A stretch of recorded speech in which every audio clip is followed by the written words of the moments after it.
Hello students, आपके नए lecture physio classes में मैं आपका गुरु सत्यवीर। आज आपका मैंने जो वादा किया था कि मैं आपको फिजिक्स पढ़ने का, सोचने का और करने का ढंग बदलने आया हूं।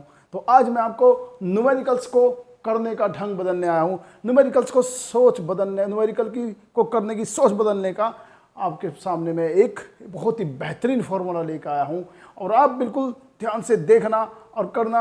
आज से हम इन न्यूमेरिकल्स को बिल्कुल अलग तरीके से समझेंगे। देखो बच्चों, जैसे ही फिजिक्स के अंदर न्यूमेरिकल्स का नाम आता है, बहुत सारे बच्चे डर जाते हैं कि अब क्या होगा।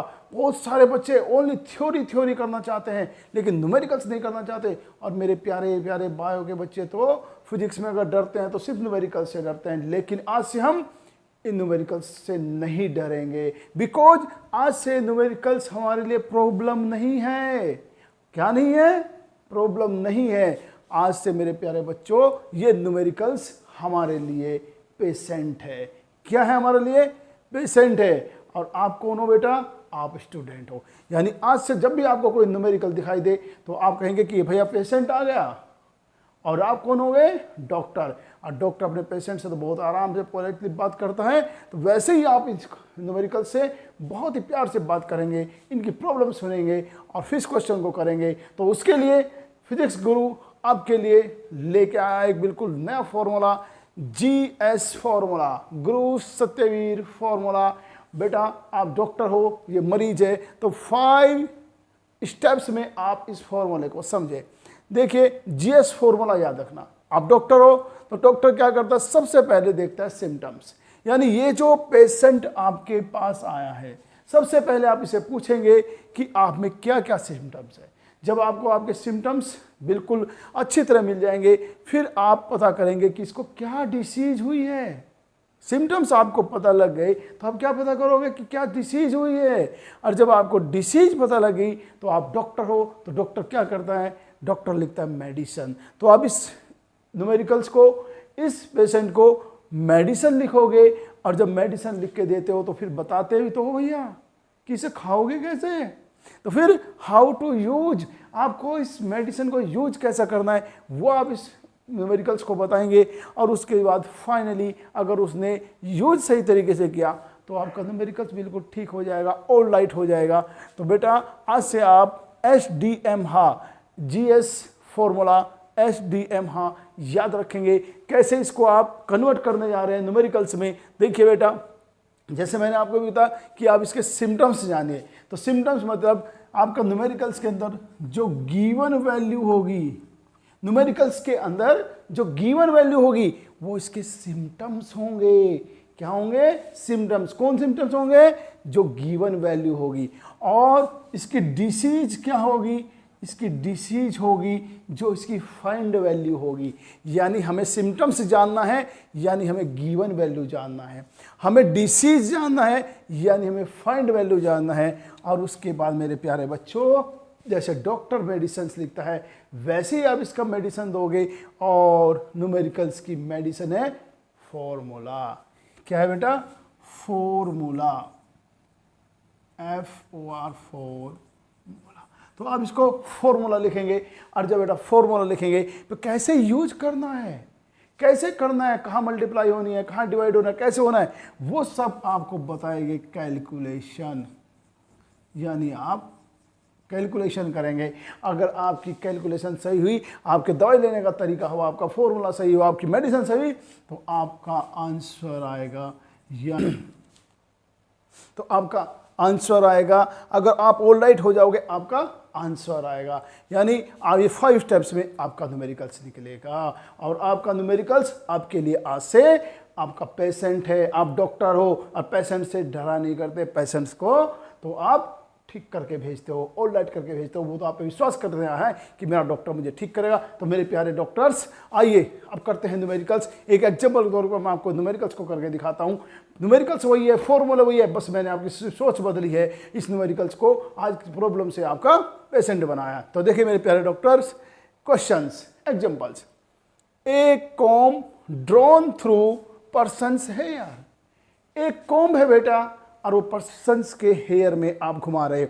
अरे आप ही हो भैया, एक आपके हाथ में कंघा है, एक कोम है, जिसको आप अपने कैसे बेटा ड्राई डे यानी सूखे दिन में आप अपने बालों में घुमा रहे हो। ओके, काउज क्या हुआ, आपके बाल एक ऑब्जेक्ट है, एक कोम्ब आपका ऑब्जेक्ट है। जैसे एक ऑब्जेक्ट दूसरे ऑब्जेक्ट पे जाएगा तो हम उस दिन से क्या कर रहे थे बेटा कि आप क्या कर रहे थे, आप रब कर रहे थे। तो एक बॉडी जब दूसरी बॉडी पर रब होगी तो क्या होगा, इलेक्ट्रॉन्स का ट्रांसफर होगा। क्या होगा बेटा, इलेक्ट्रॉन का ट्रांसफर। तो इलेक्ट्रॉन का ट्रांसफर हो रहा है, और कितना इलेक्ट्रॉन का ट्रांसफर हुआ ये देखिए बेटा, ये सिम्टम्स आ गए। इसने क्या कहा कि 10 की पावर 22 इलेक्ट्रॉन्स निकल गए, कहां से, हेयर से, leave the persons hair and stick to the comb. और कहां पहुंच गए, स्टिक में पहुंच गए, जो कोम्ब की स्टिक है उसमें पहुंच गए।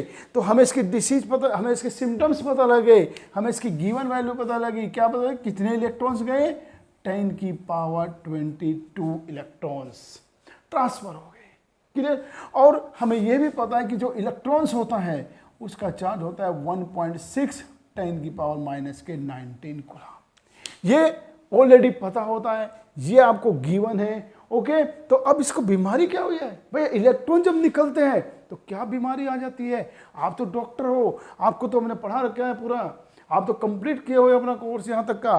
तो अब आप बता सकते हो कि इसको कौन सी बीमारी हुई। जब इलेक्ट्रॉन्स निकलते हैं तो कौन सी बीमारी होती है, उसको बीमारी हो जाती है चार्ज की। यानी वो बॉडी क्या हो जाती है, चार्ज। यानी हेयर्स में से निकले तो हेयर पॉजिटिव हो जाएंगे, और स्टिक में गए तो स्टिक नेगेटिव हो जाएगी। यानी इसको कौन सी बीमारी हो गई, इसको चार्ज की बीमारी हो गई। तो देखिए इसको कौन सी डिसीज हो गई, इसको चार्ज की डिसीज हो गई। और देखो, calculate the charge carried by the comb. Okay, अब हमें टाइम आ गया है मेडिसिन का। अब कौन सी मेडिसिन दे भैया, अब देखिए ऐसा कोई फॉर्मूला देखे जिसमें ये तीनों आते हैं। और जैसे मैंने पिछले लेक्चर में कहा था, फिजिक्स 12th का पहला फॉर्मूला, मोस्ट इंपोर्टेंट फॉर्मूला आपने पढ़ा था, आ गया नहीं वही, तो क्या है, Q is equal N E. Q is equal N E. देखिए Q भी है, N भी है, E भी है। अब क्या करना है आपने, अब आपको हाउ टू यूज यानी कैलकुलेशन करनी है। और कैलकुलेशन मेरा जो जहां है उसकी वैल्यू वहीं पे रखनी है। अगर कोई ऊपर है तो ऊपर, नीचे है नीचे, मल्टीप्लाई में मल्टीप्लाई, डिवाइड में डिवाइड में, आपको उसका जो स्थान है, वो उसका जो प्लेस है उसको चेंज नहीं करना है। जो जहां है उसी तरह उसकी वैल्यू रखनी है। तो n की जगह रखिए आप 10 की पावर 22 और E की जगह रखिए 1.6 10 की पावर माइनस के 19 कूलम। अब देखिए ये साइन क्या कहता है कि इनकी मल्टीप्लाई करिए। तो जब मल्टीप्लाई करेंगे तो 1.6 10 की पावर माइनस के 19। अब देखना बेटा, जब पावर्स मल्टीप्लाई करती है आपस में, देखिए 1.6 को तो पहले लिख दिया, अब ये पावर्स इस पावर से मल्टीप्लाई करेगी। तो जब भी दो पावर्स मल्टीप्लाई करते हैं तो ऑलवेज प्लस हो जाती है, यानी ये दोनों आपस में प्लस हो जाएगी। और जब ये प्लस हो गई तो देखिए 1.6 10 की पावर 22 पॉजिटिव है, 19 निगेटिव है, तो आपका 10 की पावर 3 इतने कूलम आपका बच गया। तो अब क्या हुआ आपका नंबर 5 आंसर। अब आप ठीक हो गए हो। तो आंसर कितना है आपका, आंसर आ गया बेटा आपका Q इज इक्वल 1.6 10 की पावर माइनस के 3 कूलम। अब ये पॉजिटिव है या नेगेटिव है, ये डिपेंड किसका करता है। देखिए अगर ये चार्ज हेयर का होता तो पॉजिटिव हो जाता, बिकॉज उसमें से निकले।